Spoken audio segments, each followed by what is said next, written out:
On the 1st of October 2013, one of the most wanted men on the internet was finally arrested. For nearly 3 years, he had operated a hidden marketplace that generated millions of dollars and attracted customers from around the world. The website was called Silk Road. Its creator was known only by a name, Dread Pirate Roberts. When the FBI captured him inside a public library in San Francisco, most people believed the story was over. The king had fallen, the empire had collapsed, and the government had won. But the real story was only beginning, because hidden inside the investigation was a second case, one involving stolen Bitcoin, corrupt federal agents, a fake murder, and an undercover operation so bizarre that it eventually sent investigators to prison. The strangest part was that some of the biggest criminals in the story weren't running Silk Road. They were investigating it. Over the next few years, a hunt for one anonymous man would expose greed, deception, betrayal, and corruption on both sides of the law. And by the end, it would leave behind a question that people still debate today. Who caused more damage? The king of the dark web, or the people sworn to bring him down? It all started with a package. On a quiet morning in Utah, Curtis Green heard a knock at his door. He wasn't expecting visitors. Looking through the window, he noticed a man walking away from his porch. The man looked like a mail carrier, but something felt strange. The uniform seemed incomplete. The vehicle parked nearby wasn't a postal truck. Still, Green didn't think much of it. Not until he noticed a package sitting outside. It was unusually heavy. There was no return address. For a moment, his instincts told him to leave it alone. In fact, he picked it up and threw it straight into the trash. That should have been the end of the story. Instead, curiosity took over. A few minutes later, Green retrieved the package, carried it inside, grabbed a pair of scissors, and cut it open. The moment he did, white powder burst into the air. Before he could even understand what was happening, the front door exploded open. Armed agents stormed the house.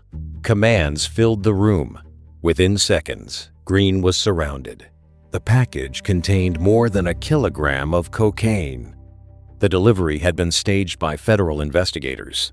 It was a trap, and Green had just walked directly into it. But the cocaine wasn't the real target. Investigators quickly discovered something much more valuable. Computers, Bitcoin records, administrative access, evidence linking Green to Silk Road, the largest dark web marketplace in the world. For years, law enforcement agencies had been trying to identify the mysterious figure behind the site, Dread Pirate Roberts. Nobody knew his real name. Nobody knew where he lived. Nobody knew how to find him. Now, they finally had someone close to him. Someone on the inside. Because Curtis Green wasn't just a user. He was one of Silk Road's trusted moderators. A man with access to information very few people could see. To investigators, he was a breakthrough. To Green, he was a dead man. Because if Dread Pirate Roberts ever discovered he had been arrested, the consequences could be far worse than prison. And while federal agents celebrated what looked like their biggest lead yet, they had no idea they were stepping into a case that would eventually expose corruption inside their own investigation. The moment Curtis Green agreed to cooperate, he became the most valuable asset in the entire investigation.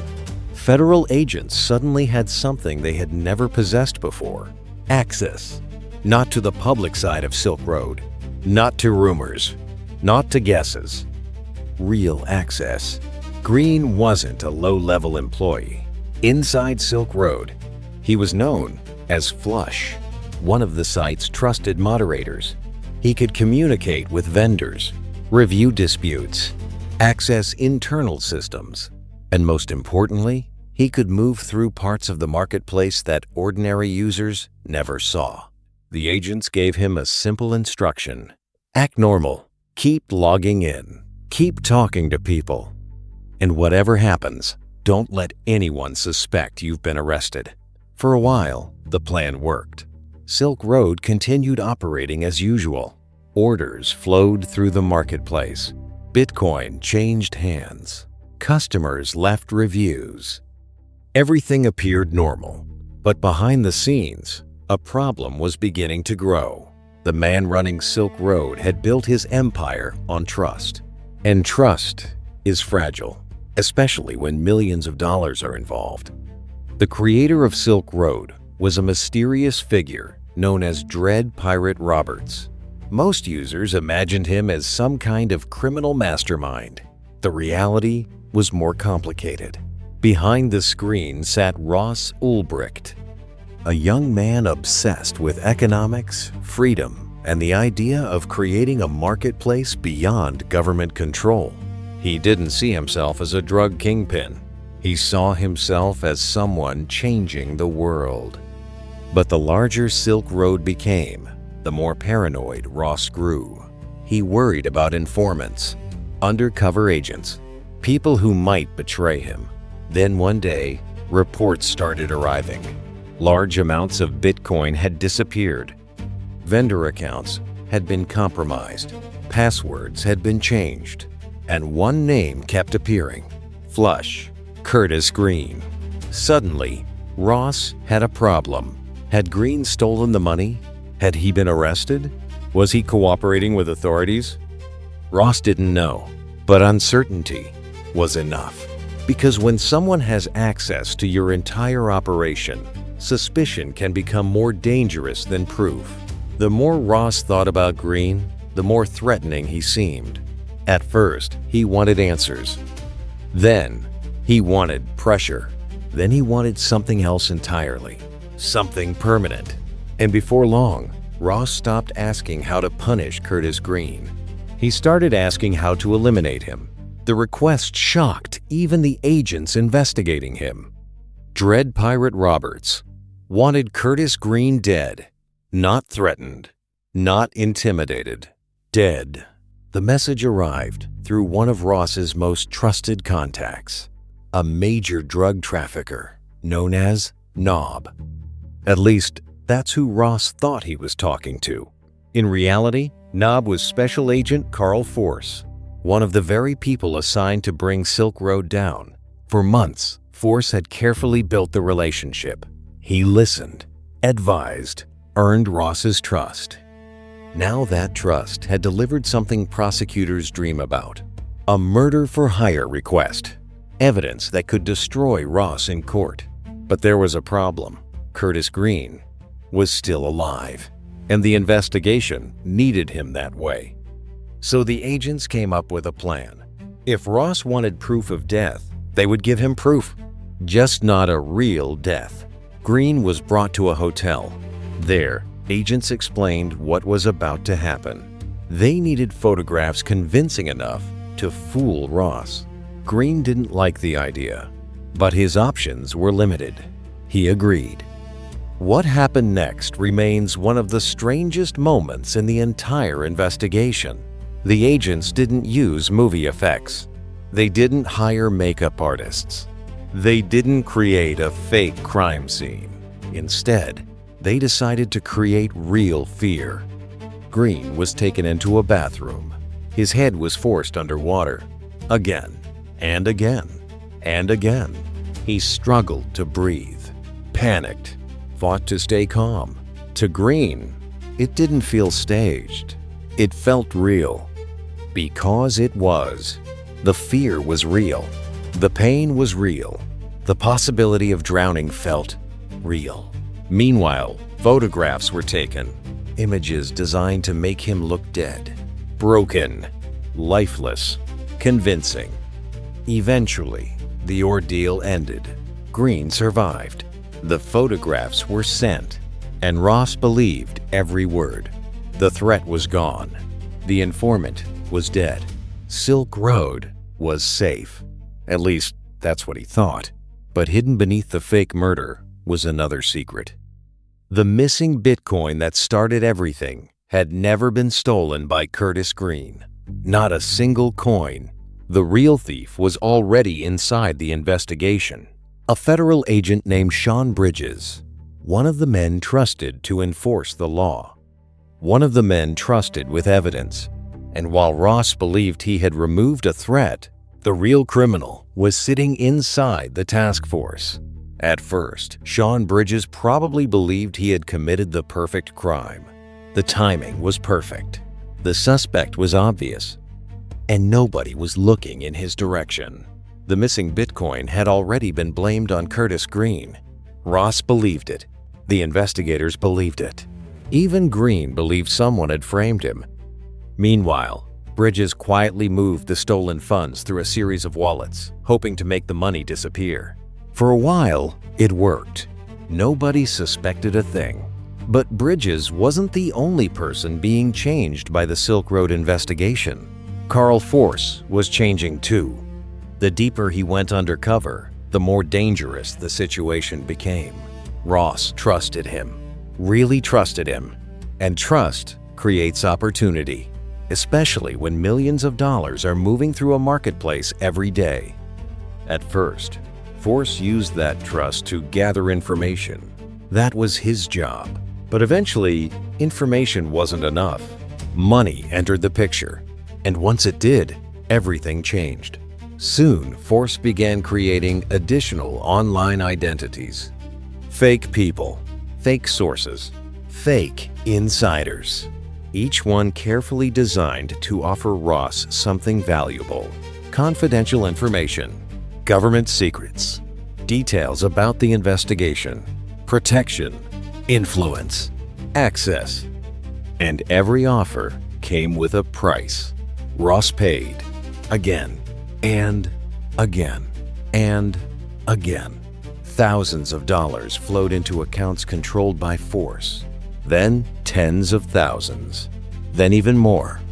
The remarkable part was that Ross never realized he was talking to the same person. Different usernames, different personalities, different stories. But behind every account sat the same federal agent, a man who had started the investigation hunting criminals, and was slowly becoming one himself. The irony was impossible to ignore. Ross believed he was manipulating the system.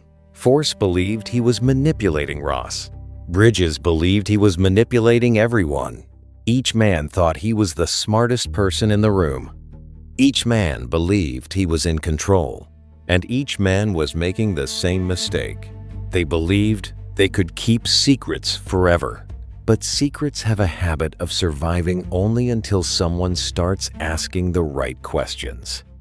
And while Force and Bridges were busy getting rich, another team of investigators was getting closer to something else. The identity of Dread Pirate Roberts. For nearly 3 years, Ross Ulbricht had remained hidden. No arrests, no confirmed identity, no major mistakes. But success creates confidence, and confidence creates carelessness. Somewhere along the way, Ross stopped worrying about being discovered. That would prove to be the most expensive mistake of his life, because while corruption was spreading inside the investigation, the hunt for the king of the dark web was almost over. For years, Ross Ulbricht had been a ghost. Law enforcement agencies knew Silk Road existed. They knew millions of dollars were flowing through it. They knew someone was running it, but they didn't know who. The mystery became one of the most famous investigations on the internet. The FBI, the DEA, Homeland Security, the Secret Service. Multiple agencies were chasing the same target, and everyone wanted to be first. Then the breakthrough finally came. Not through a dramatic raid, not through a sophisticated hack, but through old-fashioned detective work. Investigators began connecting small mistakes, forum posts, online activity, digital footprints, tiny clues scattered across years of internet history. Individually, they meant almost nothing. Together, they pointed toward one person, Ross Ulbricht. Once investigators had a name, everything accelerated. Surveillance began. Movements were tracked, patterns emerged, and soon the FBI faced a new challenge. They couldn't simply arrest Ross. Not yet, because the most important evidence in the case wasn't sitting in a warehouse. It was sitting on a laptop. If Ross had time to lock the device, encrypt it, or shut it down, years of evidence could disappear instantly. The FBI needed the computer open, unlocked, and logged in, which meant they needed perfect timing. On the 1st of October 2013, Ross walked into a public library in San Francisco, like he had many times before. He sat down, opened his laptop, and started working. What he didn't know was that agents were already inside the building, waiting, watching, preparing. Then the operation began. 2 agents staged an argument nearby, a loud distraction, just enough to pull Ross's attention away from the screen. For a split second, he looked up. That was all they needed. An agent rushed forward, grabbed the laptop. Another agent grabbed Ross. Within seconds, it was over. The computer was still unlocked, still connected, still logged into Silk Road. After nearly 3 years, the mystery finally had a face. Dread Pirate Roberts was no longer a legend. He was Ross Ulbricht, 29 years old. And the king of the dark web had finally been captured. For years, Ross Ulbricht had been a ghost. Law enforcement agencies knew Silk Road existed. They knew millions of dollars were flowing through it. They knew someone was running it, but they didn't know who. The mystery became one of the most famous investigations on the internet. The FBI, the DEA, Homeland Security, the Secret Service. Multiple agencies were chasing the same target, and everyone wanted to be first.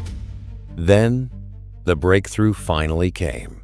Not through a dramatic raid, not through a sophisticated hack, but through old-fashioned detective work. Investigators began connecting small mistakes, forum posts, online activity, digital footprints, tiny clues scattered across years of internet history. Individually, they meant almost nothing.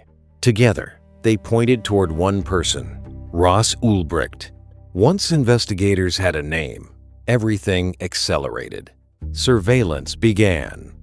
Movements were tracked, patterns emerged, and soon the FBI faced a new challenge. They couldn't simply arrest Ross. Not yet, because the most important evidence in the case wasn't sitting in a warehouse. It was sitting on a laptop.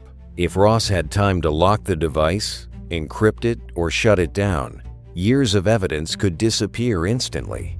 The FBI needed the computer open, unlocked, and logged in, which meant they needed perfect timing.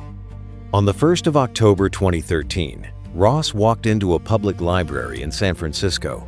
Like he had many times before, he sat down, opened his laptop, and started working. What he didn't know was that agents were already inside the building, waiting, watching, preparing. Then the operation began. 2 agents staged an argument nearby, a loud distraction, just enough to pull Ross's attention away from the screen. For a split second, he looked up. That was all they needed. An agent rushed forward, grabbed the laptop. Another agent grabbed Ross. Within seconds, it was over. The computer was still unlocked, still connected, still logged in to Silk Road. After nearly 3 years, the mystery finally had a face.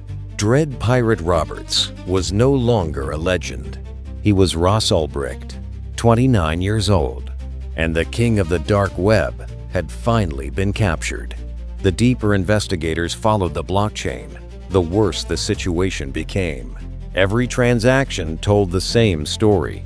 The money hadn't disappeared. It hadn't been lost. It had been stolen.